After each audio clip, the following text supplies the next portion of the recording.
Olá, pessoal. Vamos à revisão de matéria da primeira semana de aula online que nós tivemos e vamos abordar o assunto textualidade e coesão, mecanismos de coesão textual. Nós vimos no material daquela semana que o texto ele é um encadeamento semântico de sentenças, é uma trama semântica a qual nós damos o nome de textualidade. Essa palavra semântico, ela diz respeito ao sentido.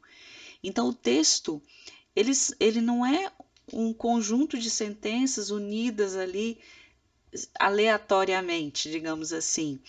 É um conjunto de sentenças que vai fazer sentido entre si, que no final vai gerar um todo com sentido. Então, esse encadeamento semântico que produz a textualidade chama-se coesão. Ou seja, quando eu produzo um texto, tudo que eu vou encadeando, não só as sentenças, mas também as argumentações, as ideias, aquilo que eu defendo, aquilo que eu discordo, eu tenho que fazer um encadeamento disso e isso tem que fazer um sentido. Então a gente vê que a coesão também ela leva à coerência do texto. A gente sempre ouve falar nas duas coisas juntas, né? Coesão e coerência, não é à toa, tá? A coesão ela vai trazer a coerência do texto. Ups.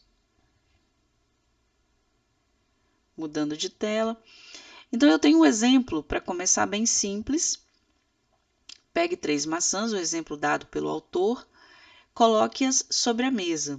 Então eu tenho uma sentença A, que é essa daqui, e uma sentença B. Então, a grosso modo, assim, no primeiro momento, a gente diz o quê? Que a coesão é quando eu recupero numa sentença B um termo que eu falei na sentença A. Então, aqui, coloque as. Esse as aqui, esse pronome, ele faz referência às 3 maçãs.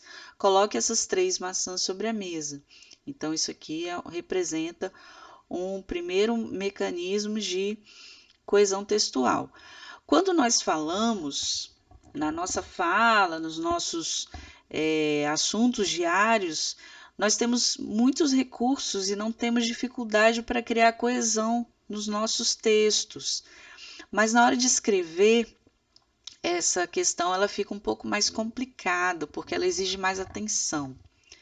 Então, como que a gente lida com isso nos textos escritos? É por causa dessas complicações que a gente vê o uso muito assim comum, né, de expressões como essas aqui, ó, as mesmas, o mesmo, o referido.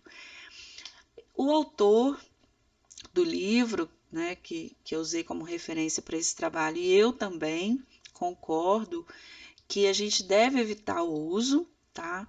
Vocês vão encontrar redações do Enem que usaram esses termos, mas eu sugiro que vocês evitem, tá?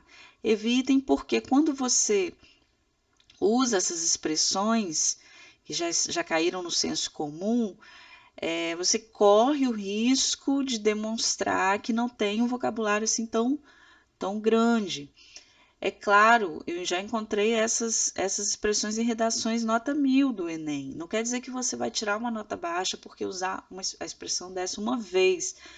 Mas o que eu digo é, habitue-se a usar um vocabulário mais amplo, para você usar o menos possível esse tipo de expressão aqui, tá?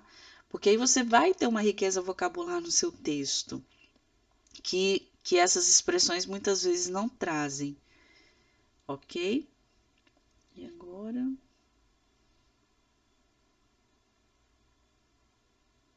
Aqui. Bom, a língua portuguesa, então, dispõe de amplos recursos para construir a textualidade, que trata-se dos mecanismos de coesão. Como eu disse, a gente pode evitar essas expressões que ajudam em certos momentos, mas que, tratando-se de um texto que vai ser revisado, que vai valer uma nota importante, é melhor a gente lançar mão de outros mecanismos. O primeiro mecanismo é a coesão por referência. Então, a gente já tem um exemplo aqui daquela versão anterior, do Bento XVI, ó, voltei aqui, ó, Bento XVI esteve ontem em Berlim. Na referida cidade, o mesmo disse que a igreja continua a favor do celibato. Então, para fazer referência a Berlim, a pessoa escreveu aqui referida cidade. Para fazer referência a Bento XVI, escreveu o mesmo.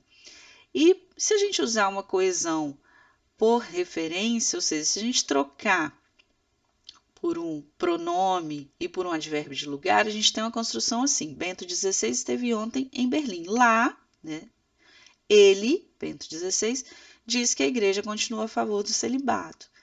Então, é uma construção simples? É uma construção simples, mas não simplória como o uso de o mesmo e o referido, tá? Então, na coesão por referência, a gente tem o uso dos pronomes pessoais, possessivos, demonstrativos, advérbios de lugar e artigos definidos também. Outro tipo de coesão é a coesão por elipse e, voltando ao mesmo exemplo, a gente teria o seguinte: Bento XVI esteve ontem em Berlim. Lá, uma vírgula, disse que a igreja continua a favor do celibato. A gente excluiu aqui, na verdade, o autor aí do texto excluiu o sujeito na segunda oração aqui, que na verdade é o Bento XVI. O leitor sabe disso porque ele foi citado anteriormente. Então, essa elipse aqui, da maneira como ela foi construída, ela precisa ter o referente antes, porque senão o leitor não vai entender de quem se está falando, tá? Então, a elipse é o quê? A falta, é quando eu tiro. Mas eu tenho que tomar muito cuidado com isso. Eu não posso criar um texto cheio de elipses, tá?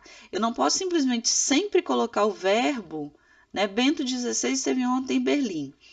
Lá disse que a igreja continua a favor do celibato. Rezou uma missa para muitos fiéis. Falou que ainda pensa sobre tal coisa. Eu não posso criar isso, porque senão eu começo a fazer um texto também com uma coesão problemática, tá? Então, muito cuidado com o uso da elipse. A elipse também ela tem que ser usada com parcimônia dentro do texto.